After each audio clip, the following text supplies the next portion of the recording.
Ser podcast.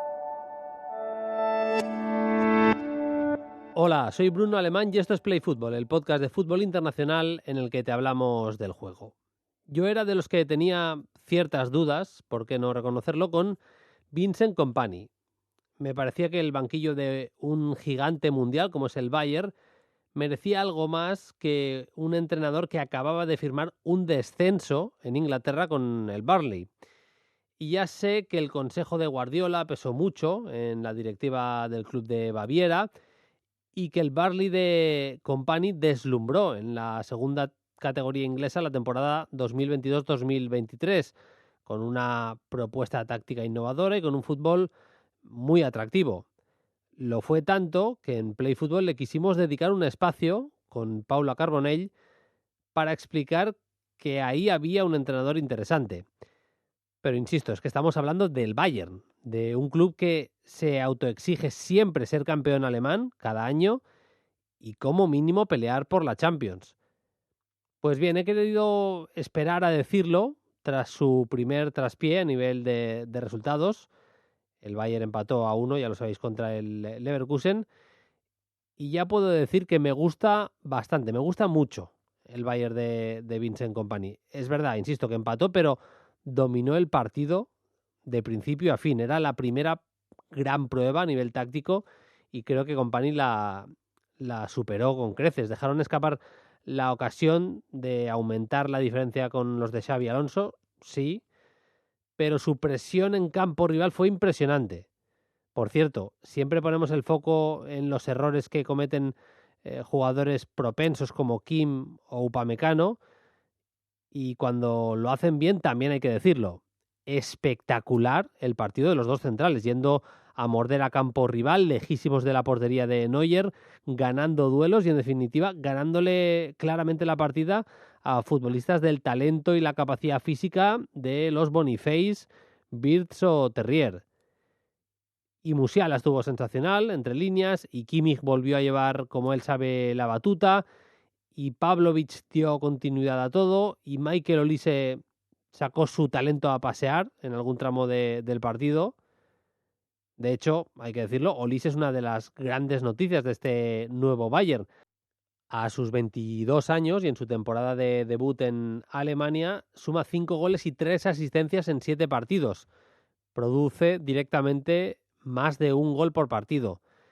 Es verdad que es un jugador muy peculiar. Tiene una forma de moverse y de correr algo tosca, algo extraña. Puede llevar incluso a pensar que no tiene la calidad que realmente atesora. Tiene una zurda privilegiada, sabe asociarse, se mueve bien entre líneas, sortea rivales con facilidad, ya sea a través del desborde, controles orientados, tiene facilidad para irse de su par. Es en definitiva un jugador completísimo que creció futbolísticamente en Inglaterra, que ya juega con la absoluta de Francia y al que queríamos dedicar un poco a medias con Kompany la portada de este Play Fútbol. Por eso nos vamos a México, sí, a México, a charlar con alguien que le conoce perfectamente. En el Play Fútbol de esta semana vamos a charlar de la Champions, de la UEFA Europa League. Nos quedará algo de tiempo para hablar de Cole Palmer y compañía, así que hay poco tiempo. Vamos allá, empieza Play Fútbol.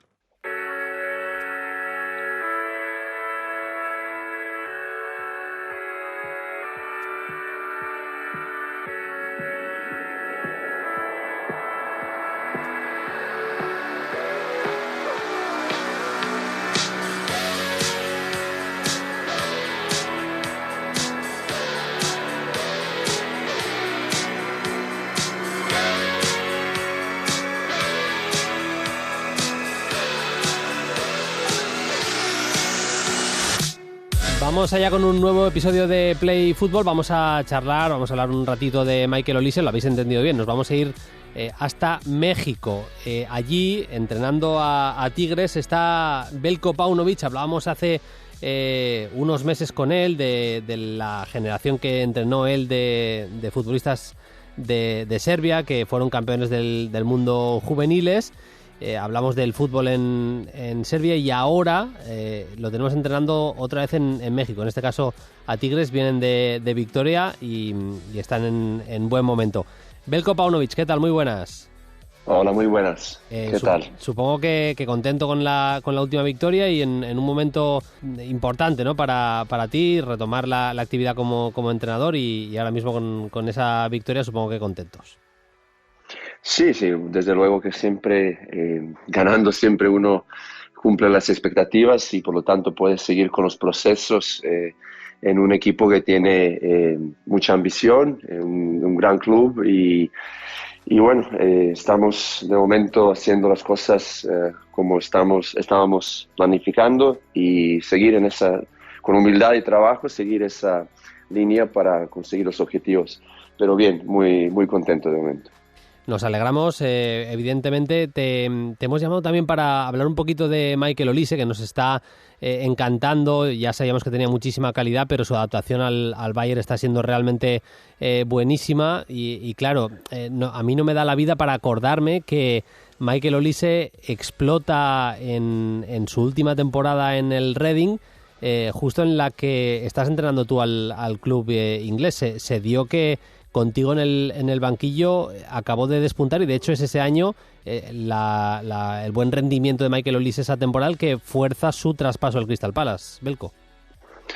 Sí, bueno, la verdad es que yo cuando tuve la oportunidad de eh, analizar el proyecto de Reading, que tenía la oferta en 2020, me topé con Michael Olise jugando en el equipo de sub-23, ¿no? En la cantera del equipo.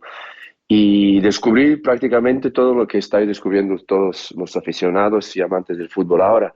Un inmenso talento, una zurda exquisita, una visión de juego, un disparo, un tiro a puerta y sobre todo un talento natural, muy, muy peculiar en cuanto a sus movimientos, en cuanto a eh, cómo se desenvuelve como jugador en el terreno de juego en varias posiciones.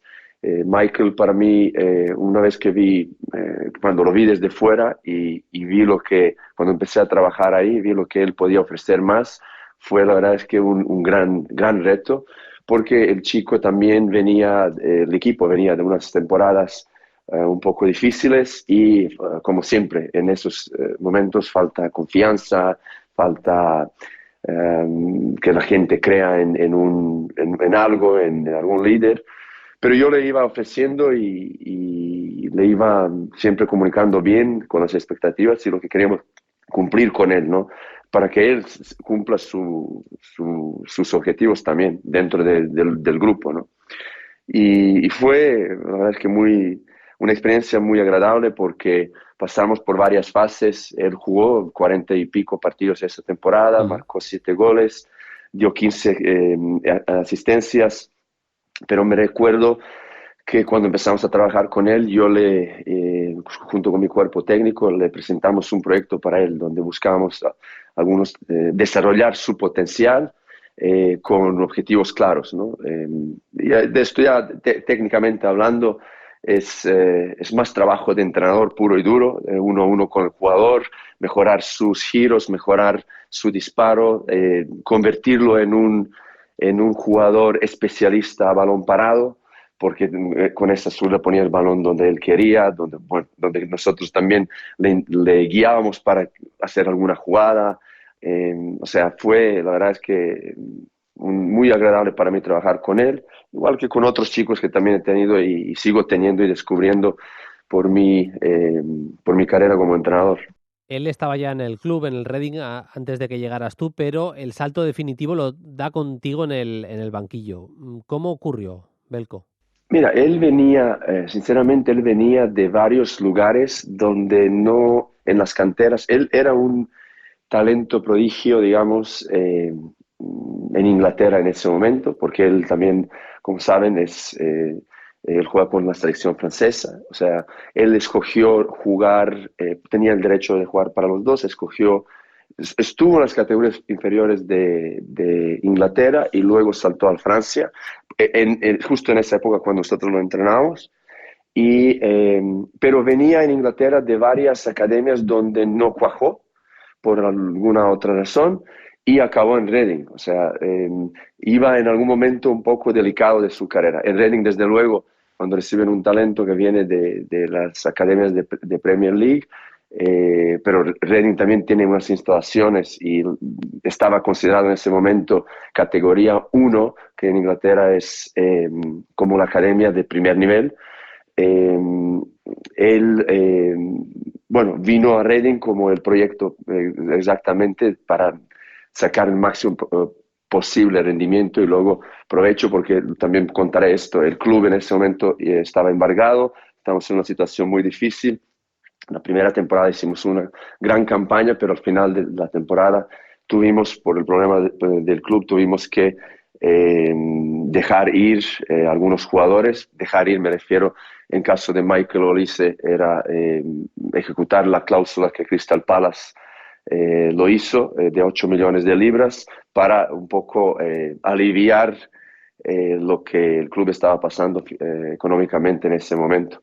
Pero sí, él desde luego que era un proyecto para el club, y creo que en ese aspecto cumplimos y ayudamos al club en esta temporada deportivamente y luego también económicamente. Él ha demostrado en el Crystal Palace, también sus primeros pasos en el Bayern, que puede jugar tanto en la banda derecha, cayendo más hacia el centro, él siendo zurdo, o bien Ah, incluso más por dentro, en la media punta. En el Crystal Palace llegó a jugar ah, como jugaba con carrileros, él podía jugar como un media punta por la derecha, por decirlo así, pero recibía sí. entre líneas y lo hace realmente muy bien. ¿Tú en qué posición le ponías o le veías Bueno, más, Belko?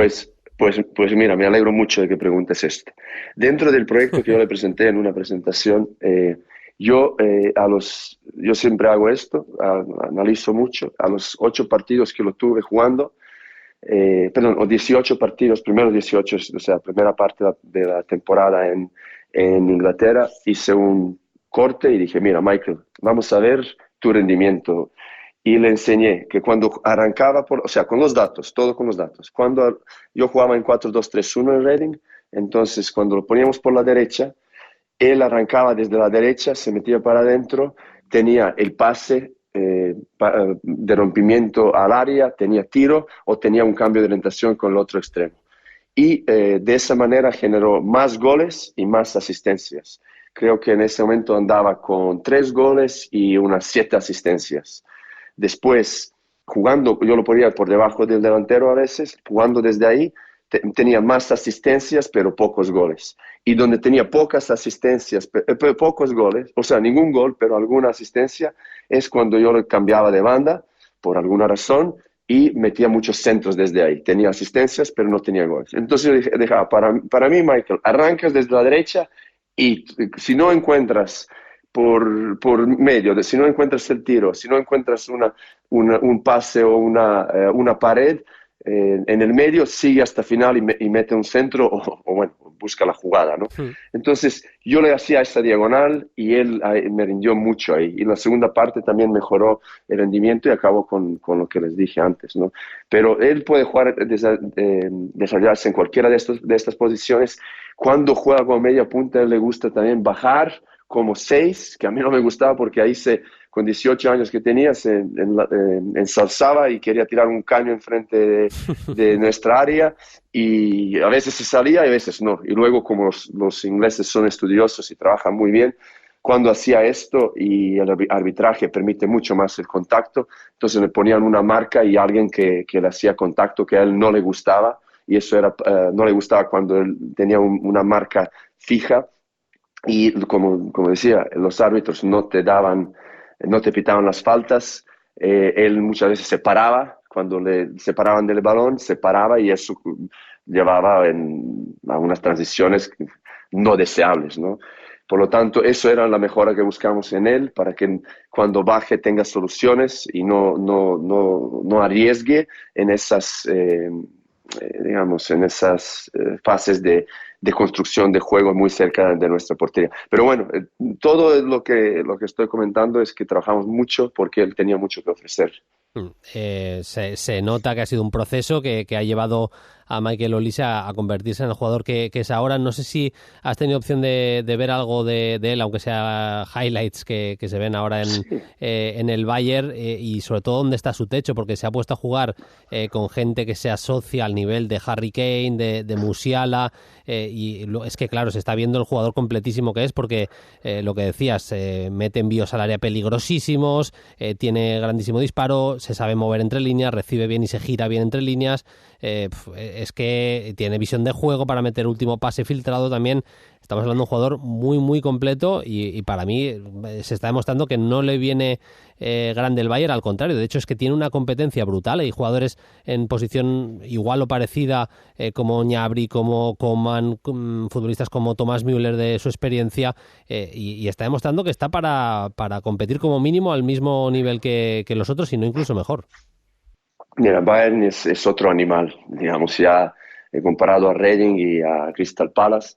Él ahora está compitiendo al primer nivel, está con máxima exigencia en un equipo que el año pasado no fue campeón y está obviamente acostumbrado a esto y le va muy bien, él se está acoplando muy bien. Yo conozco también a Vincent Kompany, es un gran entrenador, es alguien que lleva muy bien, maneja muy bien a los chicos jóvenes. Él estuvo en Anderlecht trabajando en un proyecto que exige también trabajar con los jóvenes, por lo tanto él sabe los procesos que tiene que hacer y cómo manejarlo. Estoy seguro que por eso está andando muy bien. Y respondiendo a la pregunta si lo estoy siguiendo, por supuesto, no hay un jugador mío que no... Tengo ¿cómo se llama? El centro de notificación repleto de jugadores que sigo y equipos, obviamente, así que explota cada vez que Michael marque un gol, alguna asistencia. Pero sí, no, otra anécdota muy, muy curiosa fue, en cuanto a Michael, un día me encontré con Stevie Parish, que es el director general, no sé traducirlo en español, cuál sería la función exacta o la titulación, ¿no? Pero del Crystal Palace. Y él me contó que cuando estábamos en Reading fue 20 veces a ver a Michael, y fue en la época de COVID. Y me preguntó por qué le había sentado al banco el día de su cumpleaños, el día que jugamos contra Queen's Park Rangers. Y fue justo cuando en el minuto 80 lo saqué y él marcó el gol de la victoria. Y él me dijo, ¿por qué lo hiciste? Dije, mira, yo noté que Michael tenía que cumplir algunos procesos y el proceso se cumplió de tener que ir a la banca ese día. Digo, lo siento mucho porque fue su cumpleaños, ¿no? Y él, bueno, yo le comenté un poquito el proceso de lo que se trataba de un jugador joven cuando se estanca, ¿no? Y cuando necesita también un poco de humildad, de una lección, ¿no? Y él me dijo, lo sabía, porque llevaba 20 partidos viéndolo y justo cuando iba a para tomar la decisión, si lo fichamos o no lo fichamos, lo pones en la banca. Digo, alguna razón tenía que ver. Qué buena, qué buena.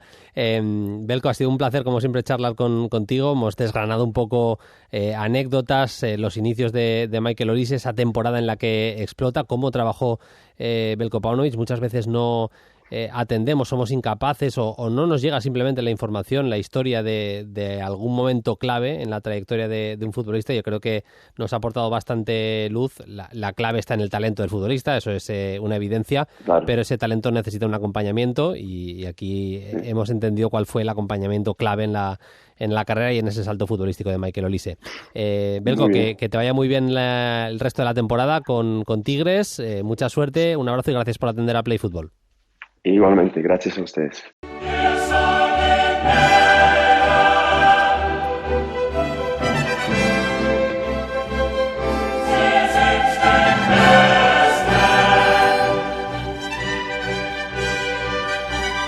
Mola bastante este nuevo himno de la Champions. Hay gente que dice que le mola muchísimo más el antiguo, el anterior. Son bastante parecidos, pero bueno, para gustos colores y más en la música.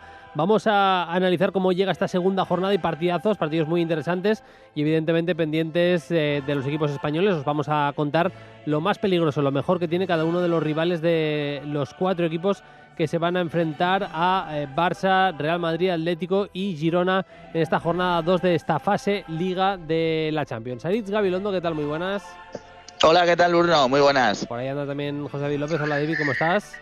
¿Qué tal, Bruno Aritz, compañeros? ¿Todo bien? Vengo, Aritz, de hablar del Bayern de Múnich. Hemos hecho la portada hablando un poquito del Bayern. Mira, ¿sí? me va a permitir también el oyente de Play Fútbol esta semana que arranque por un pedazo de partido que es reedición también de una final de la Copa de Europa. En este caso, la final de 1982 fue un Aston Villa Bayern de Múnich. Se jugó en The Kuip. Se va a jugar un Aston Villa Bayern en Villa Park esta semana, el miércoles concretamente. Gana esa final Aston Villa por 1-0 al Bayern, a un Bayern en el que estaba Augenthaler, estaba Breitner, estaba Hunes, estaba Rummenigge. La verdad es que el Bayern genera mucho más. He visto esta semana un resumen. El Bayern genera mucho más. Rimmer, el portero del Aston Villa, hace un partidazo. Marca White el único gol en el 67. Y la verdad es que partidos de este tipo que de alguna manera te reconcilian con el fútbol de antaño, ver a la afición en Villa Park otra vez en un partido de Copa de Europa de la máxima competición europea, va a tener un ambiente ese partido, Aritz, tremendo, ¿eh? Sí, mola mucho.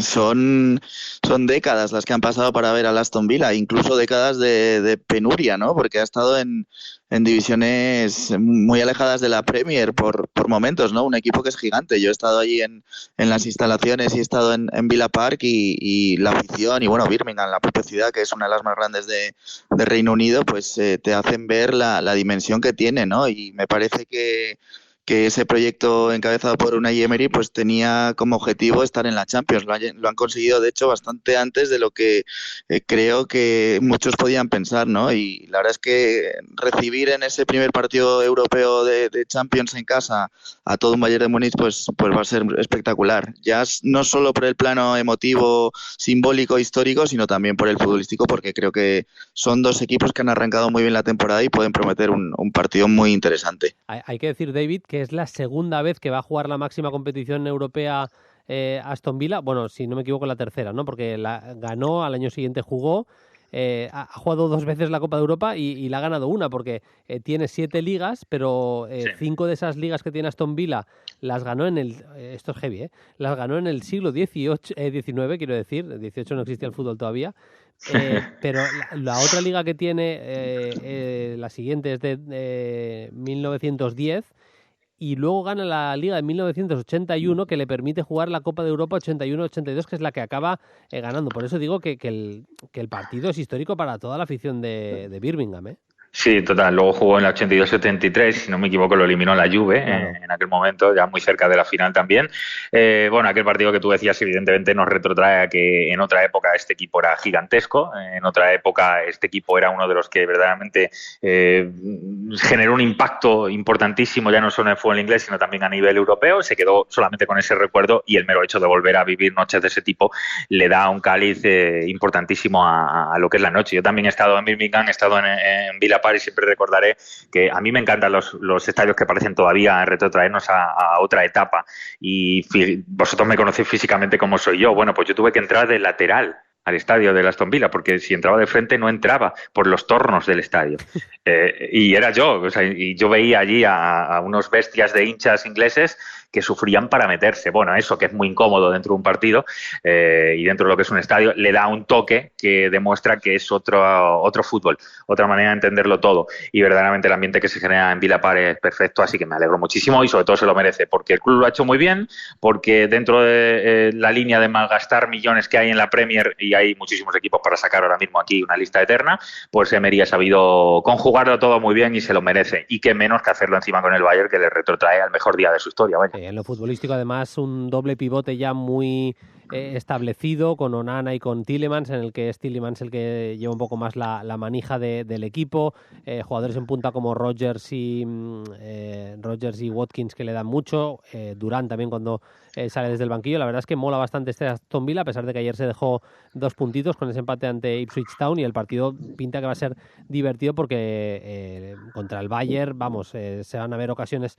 seguro, y va a ser un encuentro divertido. Pero vamos ya, que no me quiero quedar sin tiempo con los rivales de los españoles. Solo hay un equipo español que juega el martes, que es el Barça, que juega contra el Young Boys. Para empezar, Aritz, luego iremos a cositas de Young Boys, a lo que tiene el rival del equipo catalán y demás, pero estamos hablando de necesidad absoluta, ya no por la derrota ante Osasuna, que bueno, a nivel de ambiente puede complicar un poquito las cosas en el Barça, pero sobre todo a nivel de clasificación. Si quieres estar en el top 8, vienes de perder el primer partido, todo lo que no sea ganar, y te diría que intentando golear ante el Young Boys en casa en Montjuic, puede ser, no sé si decir un desastre para el Barça.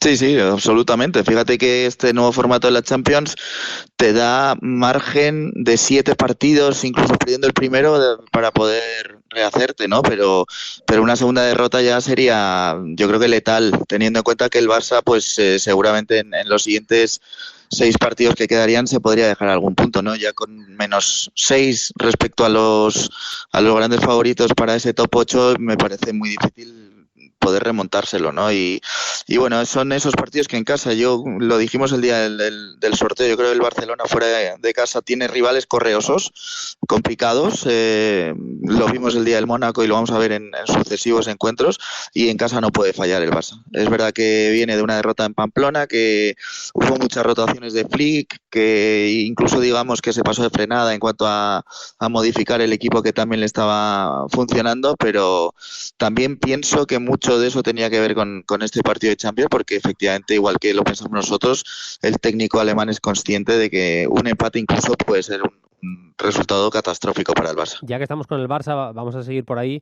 David, al final va a ser un equipo muy distinto al que vimos en Pamplona, que claro, es que jugaron Sergi Domínguez y Gerard Martín titulares. El otro central era Cubarsí, que tiene 17 años, jugó Eric de mediocentro. Bueno, muchas de las cosas las vamos a ver repetidas, pero por ejemplo Lamine fue suplente, Rafinha fue suplente también. Yo creo que va a tener poco que ver el Barça que veremos ante el Young Boys, y yo creo que de manera acertada, si tenía que priorizar uno de los dos partidos, era el de el Young Boys, y lo explico rápido. Seguramente el Young Boys no es mejor equipo, no es más peligroso que Osasuna en el Sadar, pero al mismo tiempo hay que decir que en la Champions está en una situación de más riesgo el Barça que ahora mismo tenía en la Liga, que tenía 4 puntos. Todo dependía del partido que venía perdido de Mónaco. Si ese partido no sale en derrota, pues probablemente Flick no hubiera visto la sensación de necesidad tan extrema como tiene de ganar al Young Boys. Es un equipo muy minimizado, el equipo suizo, pero evidentemente el hecho de haber perdido el primer partido le obliga al Barça a tener que reaccionar rápidamente, porque si no, es lo que decís, te quedas sin margen de maniobra.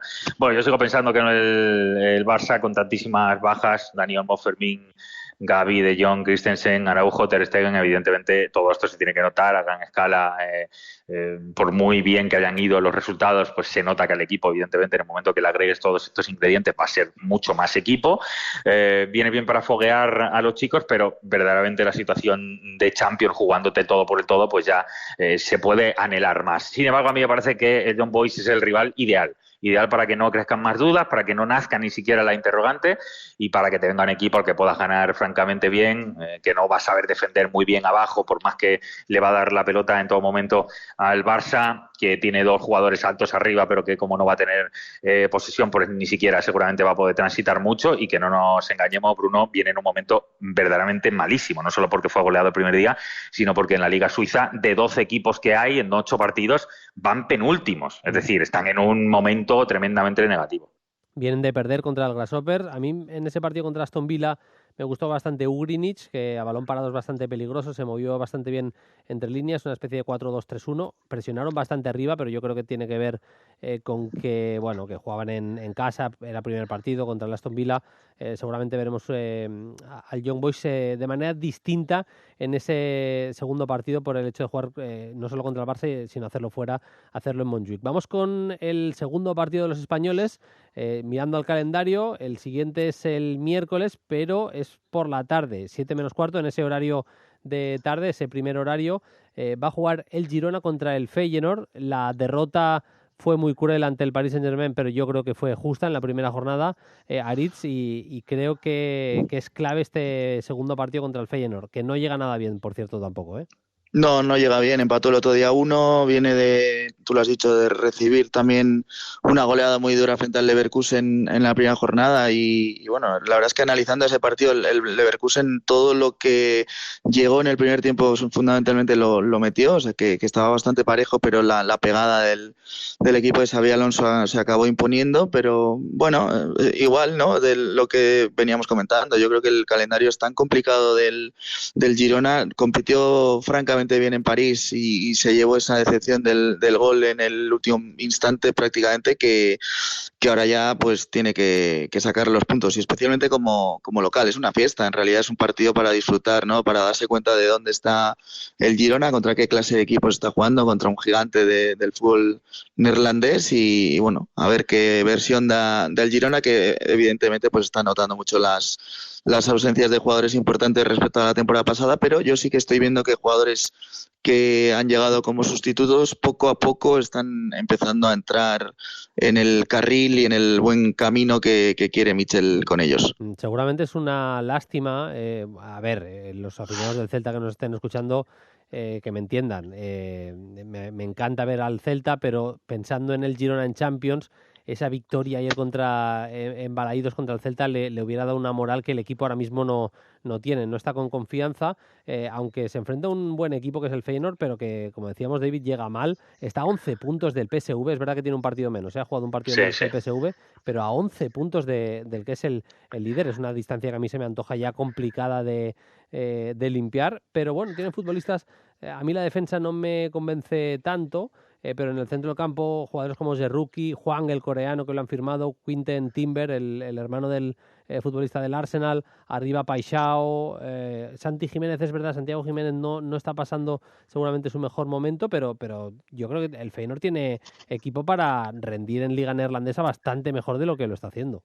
Sí, lo que pasa es que es verdad que se le ha acabado el proyecto de Arne Slot, ahora técnico de Liverpool. Eso es empezar de cero y todos los años un equipo como el Feyenoord vende sus mejores jugadores, tiene que reciclarse cada año y solamente estaba logrando tener algo más de cordura, algo más de equilibrio porque no vendía tanto como otros años porque estaba Arne Slot.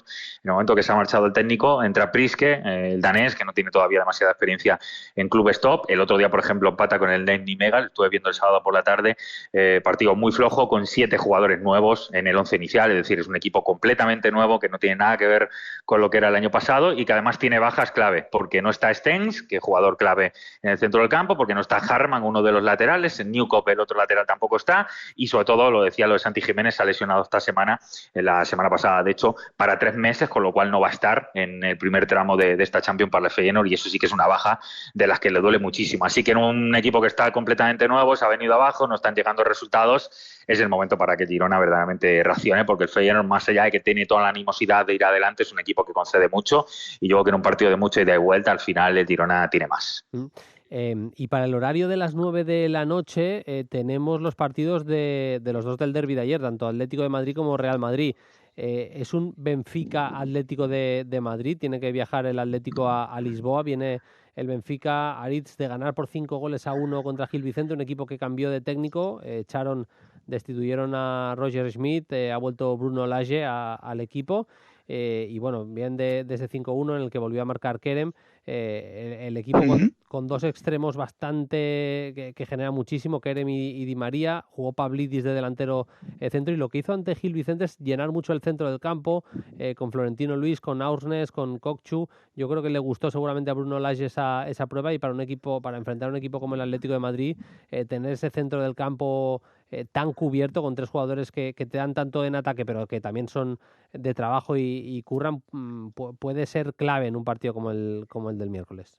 Sí, necesario y fíjate que Kokchu, por ejemplo, no entró bien el año pasado cuando llegó, que además fue uno de los fichajes importantes del Benfica. Este año está mucho mejor y esa conexión turca, aunque él no juega con Turquía, él juega con Países Bajos, pero con Aktürkoğlu, que es el fichaje estrella de este año del Benfica junto a Pavlidis, está funcionando. De hecho, Kerem Aktürkoğlu me parece que es la gran sensación del Benfica en este arranque de temporada. Está marcando muchos goles, ya le vimos que tiene un golpeo de balón sensacional en el Galatasaray, pero bueno, ese salto al Benfica era importante y él está respondiendo. Y luego lo de Pavlidis, a mí me parece que es una apuesta muy acertada, metió muchos goles en el AZ y le está costando un poquito más de lo esperado en el Benfica, pero yo creo que es un delantero que va a acabar haciendo goles. Un equipo peligroso, es verdad que no tiene ahora mismo el mejor momento, que ha cambiado de técnico y que jugadores como Otamendi y sobre todo Di María pues no están evidentemente por veteranía también en el mejor momento de sus carreras, pero yo creo que por nombre y también por identidad de este Benfica es siempre una visita muy peligrosa para cualquier equipo ir a Daluz. Juega en la izquierda, estaba Aritz comentando el tema de Kerem Aktürkoğlu, forma buena pareja de banda con tu protegido Carreras, Álvaro Carreras, David, que te he oído comentarlo en varias ocasiones que te gusta mucho. Le vimos con la sub-21 a un nivel impresionante y la verdad es que el otro día, por ejemplo, contra Gil Vicente falla un gol bastante claro, pero está jugando a buen nivel en esa banda izquierda y además aprovecha muy bien ese espacio que le deja Kerem, porque Kerem es diestro, Aktürkoğlu se viene bastante por dentro y ese espacio lo ocupa muy bien Carreras, que llega como un avión siempre. Hay un montón de laterales ahora mismo jóvenes de España que están jugando en equipos top. Está Bueno en el Feyenoord, Alex Valle en el Celtic de Glasgow ahora también, que ha hecho una buena semana, otro que va a jugar Champions, y ahora está también Álvaro Fernández, que lo está haciendo tremendamente bien ya desde el año pasado. A mí cuando dio el paso a Granada me parecía que era muy acertado volver a España, pero un salto tan grande de Granada directamente al Benfica a mí me llamó mucho la atención como elemento de sustitución, digamos, de Grimaldo. Sin embargo, Álvaro Fernández está genial, la verdad, un jugador con mucha profundidad, que le da muchísima capacidad por el costado izquierdo, que además tiene buen disparo, que toma siempre muy buenas decisiones, defensivamente le estaba costando pero está mejorando mucho también, así que es un jugador que verdaderamente yo creo que va a dar mucho más vuelo y a poco que siga creciendo un equipo tan grande, creo que va a dar incluso más salto, pero desde luego que está en el año clave, el Benfica renovándose con algunos jugadores, fichajes que de alguna manera vienen a intentar sacar un poco el pozo que en los últimos tiempos ha venido porque ha crecido más el Sporting de Portugal, pero es un año clave porque el año pasado se gastaron mucho dinero, la situación no acabó yendo de todo bien y este año es de confirmación, digamos, en un Benfica que también tiene que ganar. Veremos qué es lo que pasa con el Atlético de Madrid. Es que entre cambios de sistema del Cholo, cambios arriba, es que casi no sé de qué hablar. Volvió a ser Correa clave, Aritz en ese empate en el derbi contra el Atlético de Madrid. Pero bueno, es que de hecho no jugó Coque de inicio. Creo que en defensa sí que está mejor que el año pasado y que lo mejor que se puede decir es eso, porque buscaban una cosa muy clara en el mercado, que era mejorar defensivamente. Y poco a poco, pero entre que juega el Lenormand bien arropado, que Jiménez está a un nivel tremendo y demás, creo que defensivamente está bastante más fiable el Atlético de Madrid. De hecho, el Real Madrid, ocasiones claras, le genera muy poquitas ayer, ¿eh? Sí, y diría incluso Black, metería también en ese combo. Yo creo que está muchísimo más asentado defensivamente el Atlético de Madrid. Quizá le esté faltando precisamente lo que muchos pensamos que iba a tener, ¿no? Que era pues mayor fiabilidad ofensiva con el fichaje de Julián Álvarez, que ha marcado 2 goles. Es verdad que poquito a poco se está animando, y Sorloth también, que marcó el primer día frente al Villarreal, pero luego pues no está teniendo esa finura de cara a gol que le vimos sobre todo en el Villarreal, ¿no? Pero me parece bastante equipo de Simeone este Atlético de Madrid, que ya me parece una gran virtud, ¿eh? Por cierto, resaltar eso porque sobre todo el año pasado en muchas facetas y en muchos momentos de la temporada había perdido un poco esa identidad. Lo que pasa es que es verdad también que el primer día sufre mucho contra el Leipzig, acaba ganando a última hora y ese va a ser un poco el sino del Atleti este año en Europa, ¿no? No puede mirar por encima del hombro a ninguno y tiene que remangarse para ganar todos los partidos porque sinceramente cualquier rival le puede complicar. Y vamos a cerrar con el partido del Real Madrid, que lo va a jugar ante el Lille. El Lille ganó 0-3 ante el Le Havre, ganó fuera de casa, David, con hat-trick de Jonathan David. A ver cómo lo explico. a mí es un futbolista que me desconcierta un poco, que es verdad que es un goleador de la leche, por no decir otra palabra, que tiene olfato, que pocas que necesita generalmente van para adentro, pero que a veces tiene fallos en controles, acciones de errores no forzados que me hacen pensar que no acaba de ser jugador para un equipo o delantero para un equipo candidato a la Champions, porque si hablamos de números, sus números de goleador están al alcance de muy pocos goleadores en Europa hoy en día, ¿eh? Fíjate, en el que en la última temporada que está en Bélgica marca 18 goles y después la cifra más baja ha sido 13 en su primer año con el Lille y lleva ya 5 con este.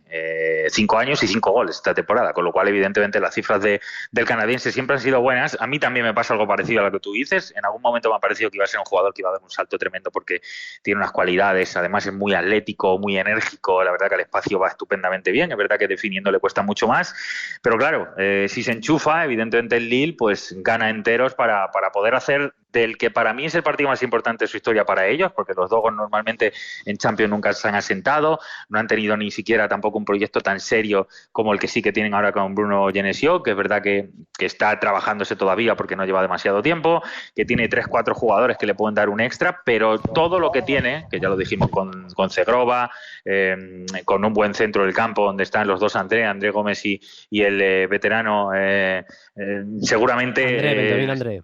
Sí, son 2 o 3 jugadores en los que me parece que le dan cierta sensación de ser muy compacto, pero necesita que tenga pegada arriba, porque es un equipo que se va muy fácil, se desconcentra bastante de los partidos, le cuesta tener una línea equilibrada en partidos y creo que Jonathan David la enganche es lo que puede hacer que este equipo dé un extra más, jugando en casa, partido como digo más importante de su historia. Yo creo que por lo menos animosidad inicial la va a tener viniendo de una goleada buena como esta semana, pero de luego el Madrid evidentemente siempre va a ser favorito. A mí hay sí, sobre todo en casa, ¿no? Me parece que es un equipo peligroso, como vimos en 2 rondas previas que tuvo que jugar de Champions, ¿no? Yo creo que fue el gran animador del verano en las previas de Champions, porque sobre todo Zegrova, esa zurda que nos mostró, ¿no? En los partidos, creo que fue el Slavia el último y Fenerbahce, ¿no? Se eliminan al equipo de Mourinho en la previa, fue espectacular. Y luego yo apunto también el nombre de Chevalier, me parece que es un porterazo. Sí, el portero joven además, francés, que por ejemplo en ese partido de vuelta en Praga frente al Slavia, si no es por él, vamos, no estaría el Lille a día de hoy en la Champions y tiene una pinta extraordinaria. Es que ficha muy bien, ¿eh? El Lille para mí tiene... Y va a vender claro, muy bien, claro. O sea, que estamos hablando de Gudmundsson en el lateral izquierdo, también creo que tiene posibilidades de ser vendido por mucho dinero, de Zegrova por supuesto, o sea que es como muchos equipos franceses digamos que un trampolín para futbolistas para poder llegar a grandes clubes. Me atrevo a añadir a Thiago Santos, a mi lateral derecho que me gusta bastante y que le costó, creo que no llegó a 5 millones de euros. Ángel Gómez, que es verdad que venía destacando en categorías inferiores con la selección inglesa. Sí, pero ha ido con la selección, sí, ahora, sí, claro, con absoluta y titular incluso. Ha ido con la selección y ha sido titular, pero ya jugando en el Lille, quiero decir que la apuesta la hicieron ellos. En definitiva, que tiene jugadores más que interesantes y ahora viene el Madrid con esa baja importantísima de Mbappé, de no fiarse demasiado del conjunto francés, a pesar de que es un equipo, ya lo hemos visto durante esta temporada, bastante irregular. Quiero cerrar hablando con vosotros de un partido que por cartel, por nivel, seguramente es el mejor de toda la jornada 2 de la fase Liga, que es el Arsenal-PSG. David, vaya partidazo. Es verdad que el PSG hizo los deberes en el primer partido, aunque fuera con ese medio remate, medio centro de Nuno, que acabó metiéndose Gazzaniga, pero lo importante es que sumó los 3 puntos. Y el Arsenal no se puede decir que fuera un pinchazo grave, fue un empate al final con ese doble paradón de David Raya. Viene de sufrir, a pesar de la victoria en casa en la Premier por 4-2, el desgaste fue importante y a ver, se puede dejar puntos otra vez, pero no sería lo ideal para el equipo de Mikel Arteta, sobre todo si quiere estar en el top 8. Sí, empiezo por el Paris Saint-Germain. Yo creo que está soltándose a un nivel ya directamente Barcola tremendo. No lo digo porque esté marcando más goles que nunca, marca 2 más esta semana, sino la sensación de liderazgo que tiene, de haberse echado el equipo a la espalda. A mí me ha sorprendido, sinceramente. Sí que lo esperaba de él, pero no sabía que iba a ser tan inmediato el paso adelante en su carrera, aprovechando que se ha ido Mbappé y tomando esa sensación de jugador franquicia prácticamente que es ahora mismo en el Paris Saint-Germain. Un Paris Saint-Germain donde entró Kang In-lee, que hizo un gran partido también, marcó otro gol, y donde con bastantes bajas, sobre todo que tiene atrás, entró Beraldo, pero creo que más o menos ya se ve un esquema, una estructura cada vez más trabajada de Luis Enrique, donde entra Joao Neves también en el centro del campo cada vez con más fuerza, y el Arsenal a mí me parece que está en ese momento del proyecto Arteta, que encima le han renovado otra vez, que le dan esa sensación de escudo, de confiar plenamente en él. Me da que está en el año en el que va a tener más opciones para meterse a pelear de verdad por los títulos de lo que quizá imaginábamos, ¿eh? A mí me parece que es un equipo que sigue creciendo mucho, que cada vez se encuentra mejor. Es verdad que sigue concediendo bastante, pero es un equipo que está teniendo respuestas casi en todos los partidos. Si no lo hace a nivel coral, siempre acaba apareciendo algún jugador, alguna jugada individual. Fíjate que esta semana, por ejemplo, marca Havertz, Trossard, Martinelli, que hasta ahora en el campeonato nos habían enchufado prácticamente, así que me parece que está encontrando elementos nuevos Arteta, y si amplía lo que ya tenía con algunos nuevos jugadores que se van a la causa, yo creo que va a crecer mucho. Y lo del balón parado del Arsenal, que es que casi en cada partido es gol de ocasiones claras y goles a balón parado casi en cada encuentro.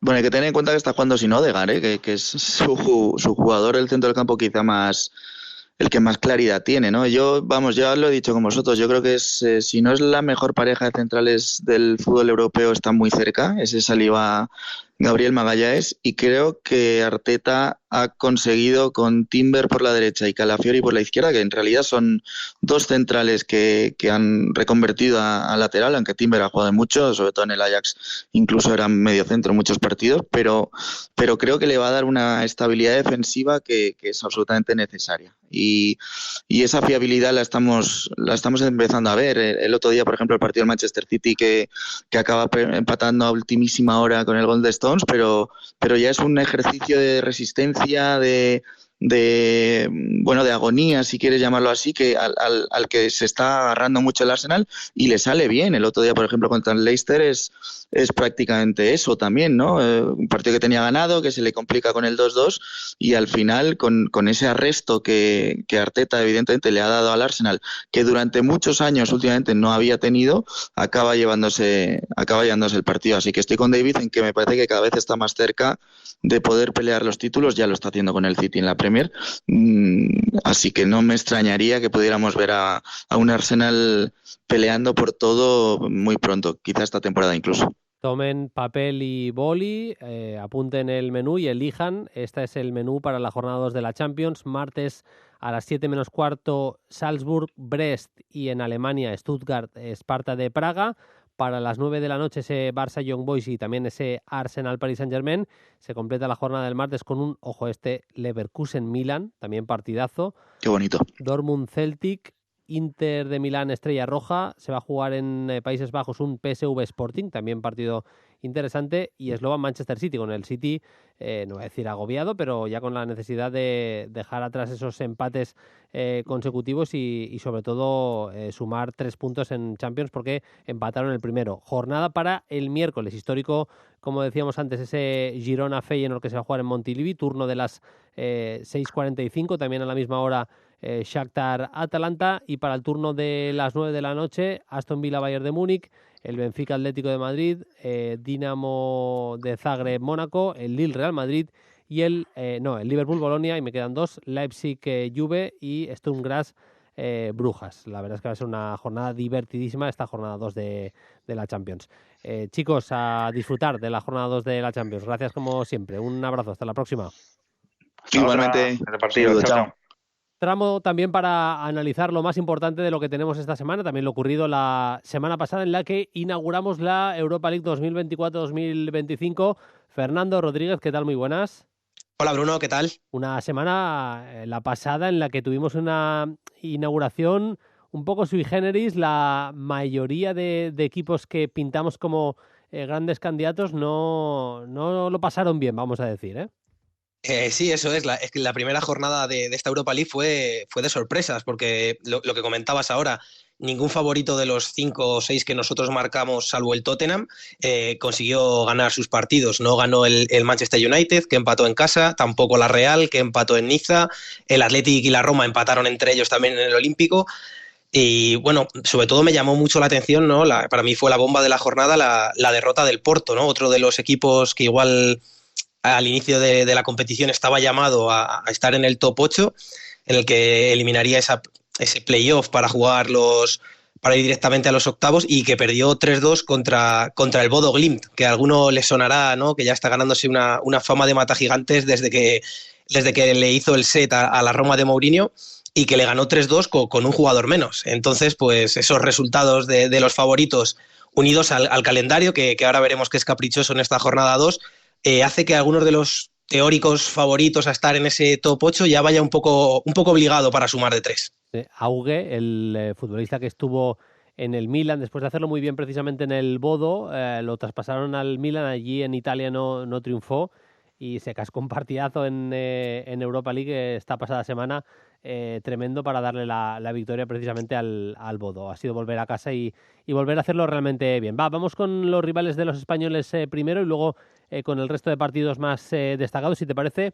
Empezamos por el rival del Athletic Club, el AZ. A mí hay un jugador que me encanta ahí, Ruben Van Bommel, el hijo de el mítico Van Bommel, el centrocampista internacional que jugó en el Barça, en el PSV Eindhoven, en el Milan, jugó también en el Bayern de Múnich, finalista del Mundial con la selección neerlandesa. Tiene poco que ver el hijo con el padre, pero bueno, no es solo eso, el AZ que va a visitar el estadio en el que se va a disputar la final esta temporada, Fer. Sí, recibe el Athletic, que debuta en San Mamés en esta Europa League a las 9, además, el partido, horario de noche, imagino que perfecto para la gente del Bocho, para ir al partido. Imagino que San Mamés estará a reventar en el debut en casa. Y a mí, mirando un poco datos de la Z, plantilla y demás, me parece un partido trampa para el Athletic, porque a priori creo que el Athletic, por jugar en casa, por plantilla, debería ser favorito para llevarse los 3 puntos, para sumar de 3, pero el AZ ha comenzado muy bien en la liga holandesa, es uno de los que está manteniéndole el pulso al PSV, y lo que tú destacabas ahora mismo, muchas ganas de ver a Ruben Van Bommel, ¿no? Un jugador del que ya se ha hablado aquí en Play Fútbol y que ha empezado la temporada como un tiro, está haciendo cifras, anotando goles, asistencias, lo que dices tú, chico joven, 20 años, diestro, que juega en izquierda, además altísimo, mide más de 1,90 m, creo recordar, y que bueno, en el debut de la Z en Europa League ya hizo 2 goles en la victoria ante el Elfsborg. Y bueno, pues creo que tiene un buen test aquí el Athletic, porque creo que es uno de esos partidos que, si quieres evitarte el playoff, tienes que sumar de 3, y me parece que no va a ser tan sencillo como parece, porque creo que es un equipo que le puede complicarte, porque ha empezado muy bien, está en un estado de forma muy bueno. Sí, la verdad es que teniendo en cuenta cómo fue el partido, el punto contra la Roma es bueno, una primera parte muy sufrida, bastante mejor en la segunda parte, damos por bueno el punto siempre y cuando, como dice Fer, se consiga esa victoria ante AZ. Nos vamos a la Real Sociedad, rival el Anderlecht. La verdad es que la racha del equipo belga, Fer, es terrible, una victoria en los últimos 6 partidos, además la victoria viene precisamente en Europa League, el 2-1 contra el Ferencváros, en Liga Belga es sexto clasificado. Tiene algún nombre, viejos conocidos, Dolberg, Torgan Hazard y compañía, pero a ver, igual se acogen a la Europa League un poco como tabla de salvación, porque realmente en Liga Belga les está yendo bastante mal. Sí, es totalmente de acuerdo. Es un rival, ¿no?, que con aroma europeo, un rival de los que, bueno, pasadas ediciones de Champions, siempre presente también en Europa League, pero que esta temporada no termina de arrancar. Han cesado al entrenador, lo que tú dices, han empezado fatal en Liga, están lejísimos del Genk, del líder. Y yo también, ahora tú comentabas que tiene bajas importantes, y yo creo que también igual por ahí esos pesos pesados que tiene ahí lesionados, que no terminan de entrar, ¿no? Torgan Hazard, Vertonghen. Creo que por ahí puede ser que esté sufriendo el equipo, pero mirando la plantilla, bueno, tiene futbolistas, Doussi, Dendoker, creo que va a ser un partido bonito, creo que tiene argumentos y para complicarle a la Real, que poco a poco va cogiendo ya un poco de velocidad de crucero, de dinámica, por así decirlo, que había empezado también muy regular. Y bueno, creo que puede competirle, pero veo a la Real muy favorita, y la única duda que me queda es lo que tú dices, si el Anderlecht, viendo que está tan lejos en Liga, igual viene de ganar al Ferencváros y igual se agarra un poco a la Europa League para intentar, ¿no?, maquillar o salvar un poco la temporada, porque en Liga me parece que la distancia ya es considerable con el líder, y no sé yo si le va a dar para llegar ahí. Firmaron también a Giancarlo Simic, al excentral ya del Milan. Le había visto en el Primavera, en el equipo filial del Milan, central de bastante buen nivel, ¿eh? Nombre a tener en cuenta, aunque evidentemente es muy joven, todavía 19 años. Vamos a los partidos más destacados de esta jornada. Hay uno que tiene una pinta de eliminatoria de Champions que alucinas, uno entre portugueses e ingleses, Fer. Sí, ese Porto Manchester United por cartel, y es un partido de Champions, pero es que mirando un poco lo que comentábamos al inicio, los resultados de ambos en la jornada inaugural, también por necesidad, porque es que el que pierda de estos dos igual se está metiendo ya un poco en un jardín del que igual va a tener complicado salir después. A priori son dos equipos que deberían estar en el top 8, ¿no?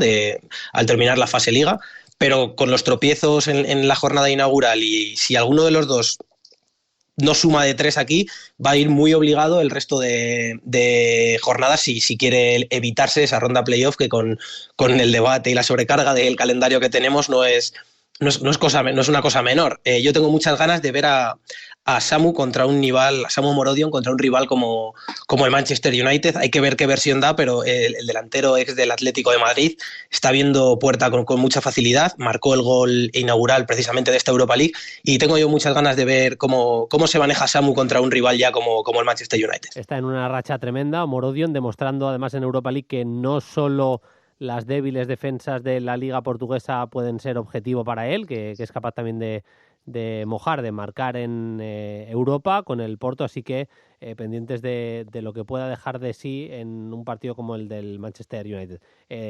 ¿Dejas alguna pincelada de algún otro partido, aunque sea nombrarlo rápidamente, Fer? Tengo aquí otros dos anotados en rojo, que son, a mí el Lazio-Niza me parece un buen partido, porque la Lazio empezó ganando, creo que es un equipo también que va a competir por estar en las rondas finales de esta competición. El Niza contra la Real, sobre todo en la primera parte, me pareció un equipo que tiene argumentos para disputar el partido frente a la Lazio. Y también me llama mucho la atención el viaje del Eintracht a Turquía, ese Besiktas-Eintracht, después del empate del Eintracht en la primera jornada. También creo que va a estar bonito ese partido. Va a estar divertido, seguro. Fernando, la semana que viene, bueno, la otra, que faltan un par para volver, o 3, porque hay parón para volver a tener Europa League, así que nos escuchamos en breve aquí en Play Fútbol. Un abrazo, gracias. Abrazo, Bruno, gracias a ti. Como siempre, repasamos lo mejor del fin de semana en la sección de Paquillo Mariscal, esta vez en formato audio, formato un poco diferente. Por cuestiones horarias no hemos podido charlar con el bueno de Paquillo. Ha habido bastantes cosas este finde. Hemos tenido cambio de líder en Inglaterra, Liverpool nuevo líder después del pinchazo del Manchester City, cambio de líder en Italia, el Nápoles ya es líder en solitario, y bueno, bastantes actuaciones individuales, cositas que comentar, empezando por Cole Palmer. Cole Palmer marcó 4 goles en 19 minutos contra el Brighton. Además, su partido es monstruoso. Generó 4 ocasiones, 4 pases de Palmer acabaron en ocasión de sus compañeros. Completó un regate, ganó duelos y luego de los 7 tiros marcó 4 goles. Jugó en la media punta. Yo creo que es interesante escuchar también a Enzo Maresca, que explicaba la posición en la que utilizó a Cole Palmer y dónde ve él más su fútbol. We try to use Cole in that position because probably for me is his best position, but he can play as a fake 9, he can play as a 9, he can play as a winger, he can play in the pocket in the way he's playing now, he can play in different positions because he's so good, and I don't know, compared to last year, I said many times I was not here, I don't have an idea. The only thing I can say Dice Maresca que puede jugar en varias posiciones, que no quiere compararlo con el año pasado, pero que puede jugar en el sitio que quiera prácticamente, porque realmente es muy bueno. Ya se conocían Palmer y Maresca de haberle entrenado el técnico italiano en categorías inferiores, en el filial del Manchester City, y eso ha facilitado todas las cosas. Vamos a ver qué nos comenta Paquillo Mariscal del partidazo de Cole Palmer.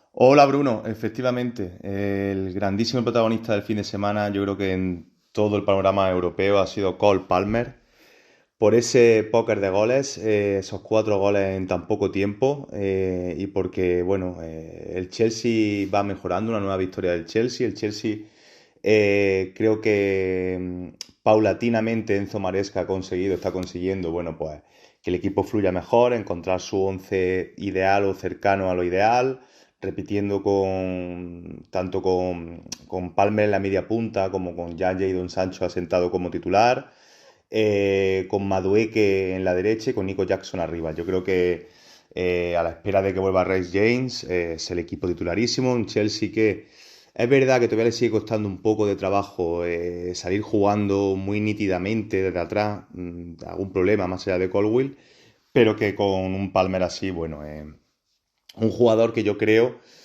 que, voy a decir una barbaridad quizás para la gente que nos escucha, Bruno, a mí me parece un jugador futbolista, por compararlo con alguien de su edad, nacionalidad y demás, más completo que Phil Foden.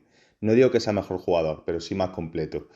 La hemos visto cayendo a un costado, a pie natural, también la hemos visto en banda izquierda, la hemos visto como falso 9, bajando a recibir cerca de la base de la jugada, pero sobre todo lo de este fin de semana, ya no es los goles en sí, que por supuesto es lo que acapara la portada, sino la suficiencia y determinación. Un futbolista especial en todos los sentidos, porque ya hizo un curso pasado espectacular, pero demuestra que tiene una variedad de recursos.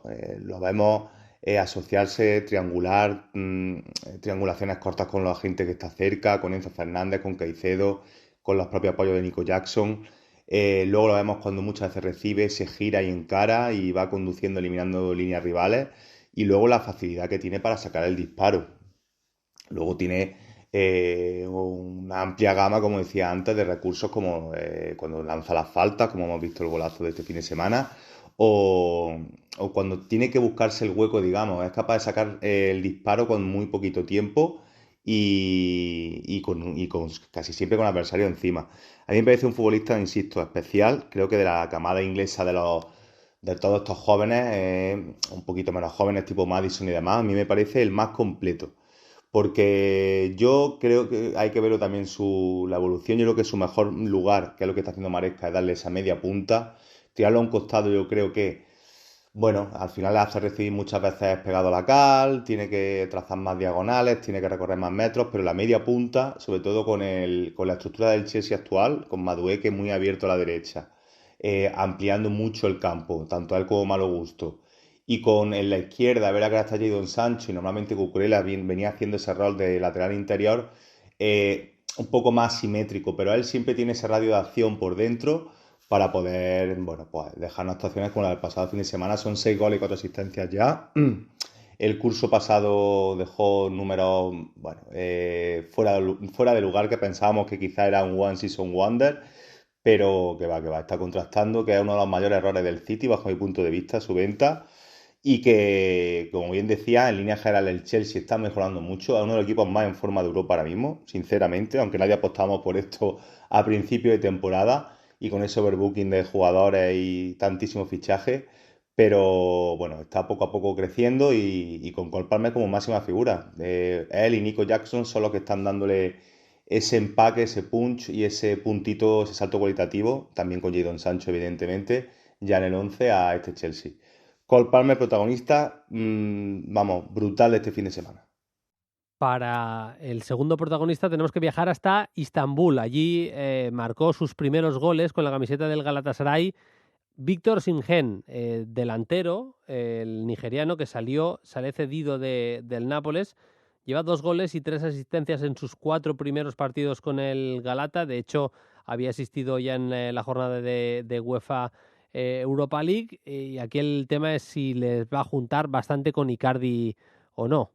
Había ganas de hablar del Galatasaray, también hay que hablar de cositas un poquito más random, fuera del gran radar, tú lo sabes, Bruno, y sobre todo de Osimhen. Yo quería hablar de la figura de Osimhen, uno de los mejores 9 de Europa, que, bueno, ha acabado en Turquía. Ya sabemos que tensó demasiado la cuerda, quería irse a ligas donde le pagaban mucho, y ya sabemos que con De Laurentiis en Nápoles no se juega, y al final ha acabado en Turquía, sin desmerecer a la liga turca, que aquí ya sabemos que somos todos muy fan también de este tipo de campeonatos, y acaba en un Galatasaray que está teniendo un grandísimo impacto. Quería hablar de él sobre todo porque le ha costado abrir la lata, bueno, sus números, meter el primer gol.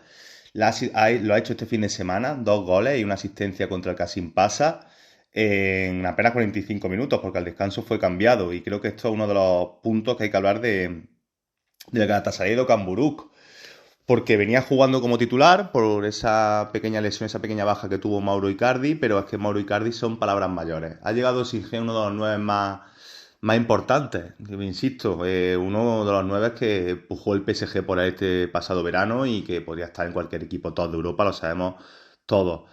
Pero ha llegado un Galatasaray que por sistema, por modelo, por propuesta, Okan Buruk juega en 4-2-3-1, y un 4-2-3-1 no por cabezonería, sino porque tiene jugadores tanto para jugar en los extremos como en la media punta y jugar con un único punta, como ha sido Mauro Icardi estos últimos años, que bueno, un mito ya para la afición de Galatasaray por todo lo que ha conseguido. O sea, Icardi se ganó la afición primero por su carácter y esa personalidad que tiene arrolladora, y luego por la barbaridad de goles, asistencia y capacidad de amenazar que ha tenido el argentino desde que cayó en el equipo turco, ¿no? Pero claro, ahora con Osimhen, bueno, pues como decía, otra asistencia más entre semana en la Europa League contra el PAOK, y este fin de semana pues ya empezó a abrir la lata. Tiene un grandísimo dilema porque Dries Mertens, a pesar de sus 37 años, está jugando de maravilla en la media punta de ese 4-2-3-1.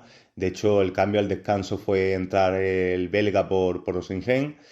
Y con Icardi de vuelta se me supone complicado. Tiene a Salai también, a Ziyech, a Yilmaz.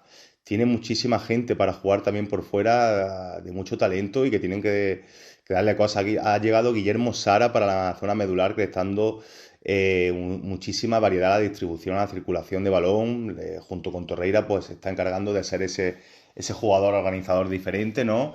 Y, o sea, un equipo muy estructurado dentro de ese sistema, repito, donde Osimhen y Icardi han jugado contra el Kasimpasa este fin de semana, 3-3, un empate, pero un 4-4-2 a mí se me antoja complicado para lo que pretende Okan Buruk. Por lo tanto, el dilema y el debate y por qué tratar este tema aquí en el Play Fútbol esta semana, Bruno, es sobre todo qué va a hacer Okan Buruk. No puede sentar a un mito como Icardi y no puede y un tipo como Osimhen con el cartel que tiene y el nivel que está demostrando deportivo, me parece bastante poco probable que también pueda restarle tantos minutos. Creo que se abre una lucha ahí bastante molona en un equipo, bueno, que está en la Liga Turca, sí, pero que para los que amamos el fútbol tiene una gran plantilla que gusta seguirlo, ¿no? Y también seguir los pasos de un Osimhen que todo parece a priori, ¿no? Que el verano que viene tendrá que salir e ir a un equipo más importante, pero claro, con el grandísimo Mauro Icardi al lado va a ser muy complicado. Pero bueno, dicho esto, Osimhen gran nivel, a pesar de salir en Nápoles, que sabemos que muchos se van a Turquía y pierden un poco el norte, y por eso queremos hablar de él. Y se ha ido, sí, Víctor Osimhen del Nápoles, pero de momento no lo están echando demasiado de menos. Entre otros, Kwicha Kvaratskhelia, futbolista al que Antonio Conte está poniendo un poquito más por dentro, ha cambiado el sistema, está jugando más bien un 3-4-2-1, en el que los dos mediapuntas que juegan por detrás del delantero centro, Kvaratskhelia algo caído a la izquierda, puede pisar la banda, puede caer más por dentro, Politano lo mismo en la derecha. Están produciendo bastante y han hecho ahora mismo al equipo de Antonio Conte líder en solitario de la Serie A. Ganó el Napoli al Monza y el equipo Antonio Conte es el líder de la Serie A. Que bueno, lo que es Antonio Conte, competitividad desde el día y en minuto 1, que creo que ha hecho subir un poco las prestaciones del campeonato en general, que véase como el Inter de Milán, por ejemplo, le está costando un mundo resolver los partidos cuando es el gran favorito. Pero bueno, del Nápoles yo quería destacar sobre todo, Bruno, a Kvaratskhelia, porque creo que no han sido pocos, han sido muchísimos los que dijeron el curso pasado que si era un jugador de una única temporada, que si la temporada del Scudetto famosa, bueno, pues jugó por encima de sus posibilidades o de su nivel. Lo dijeron de él, lo dijeron de Osimhen, lo dijeron de muchos jugadores. Y claro, había que testarlo este curso. Y realmente Kvaratskhelia lleva una última semana. Es verdad que al principio de curso también le costó un poco. Venía arrastrando una lesión de la Eurocopa, si no recuerdo mal. le costó también un poco adaptarse a las necesidades de lo que pretende Antonio Conte, como es lógico, para empezar, a pesar de que ahora lo hablaremos, Conte ha vuelto a cambiar el sistema, pero para empezar, el 3-4-2-1 de Conte le obligaba a jugar por dentro, en carril central, cosa que está acostumbrado en Georgia, porque también juega con esa libertad como segundo punta. Pero bueno, una cosa es jugar con Georgia y otra cosa es jugar en esta serie con Antonio Conte y todo lo que es jugar en el Nápoles, ¿no? Y con todos los focos puestos en él. Y yo creo que era injusto valorar, utilizar como parámetro la temporada pasada del Nápoles para jugar a Kvaratskhelia o a cualquier futbolista. Tanto Lobotka o Anguissa, que fueron imprescindibles en el año del Scudetto, también estuvieron muy por debajo de su nivel el curso pasado. Rrahmani, Di Lorenzo, todo el mundo estuvo muy por debajo de su nivel. Inclusive el georgiano, pero claro, es que fue una temporada convulsa, con muchísimo cambio de entrenador, donde las cosas no salieron bien, después de ser campeones y que se fue un pilar como Kim Min-jae y no llegó nadie de garantías para sustituirlo. En fin, se hicieron las cosas muy mal. Pero empezó el nuevo curso y Kvaratskhelia está siendo un jugador diferencial una vez más. Un futbolista que yo creo que puede crecer incluso con Antonio Conte, porque Antonio Conte a mí me parece, al igual que Jürgen Klopp, un grandísimo potenciador de jugadores, un tipo que mejora futbolistas, que creo que está en el punto justo Kvaratskhelia para demostrar esa personalidad por lo mal que le fueron las cosas el curso pasado, que contra el Monza no solamente ha anotado, sino que ha tenido este fin de semana, bueno, esa agilidad, esa frescura, ¿no? Jugando de nuevo una vez más dentro del 4-3-3, 4-4-2, dependiendo de la altura de McTominay, porque hay que decir también que Conte volvió como la semana anterior ante la Juve a jugar con una especie de 4-3-3, pero también dependiendo de dónde empezase la jugada de Lorenzo, a veces lateral más bajo, otras veces Olivera, pero bueno, en principio no es tan arraigado, tan marcado ese 3-5-2 o 3-4-2-1 de Antonio Conte. Y como decía el georgiano, está rindiendo a muy buen nivel, está fresco, está con ganas, está con esa flechita hacia arriba, encuentra soluciones individuales, pero también se presta a lo colectivo porque volvemos a lo de tener que jugar en otras posiciones diferentes, incluso cayendo a banda derecha en algunos momentos. Y en Nápoles va viento en popa, que creo que es una noticia muy positiva. Tanto que Antonio Conte vuelva a relanzar un poco su carrera como que en Nápoles vuelva a competir así de bien. Y por supuesto de Kvaratskhelia, que la gente se dé cuenta de que no fue flor de una temporada y que es un futbolista especial, un futbolista diferente, un futbolista diferencial y que creo que si sigue a este nivel, de nuevo lo verán los focos sobre él en el próximo mercado. Un abrazo, Bruno. Chao, chao.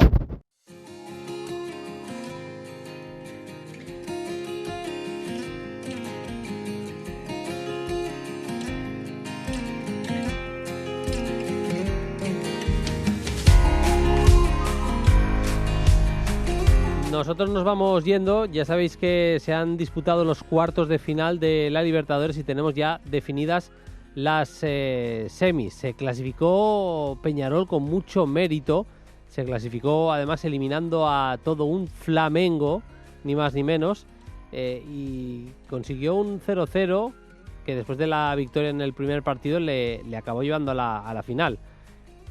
No es que nos alegremos, Peñarol es un histórico, Flamengo también lo es, pero es verdad que vienen ganando con una superioridad aplastante los equipos brasileños la Copa Libertadores y está bien que hay algo de juego y más si ese juego lo provocan clubes como Peñarol, que así de contenta estaba su afición después del empate que les daba el pase a la siguiente ronda.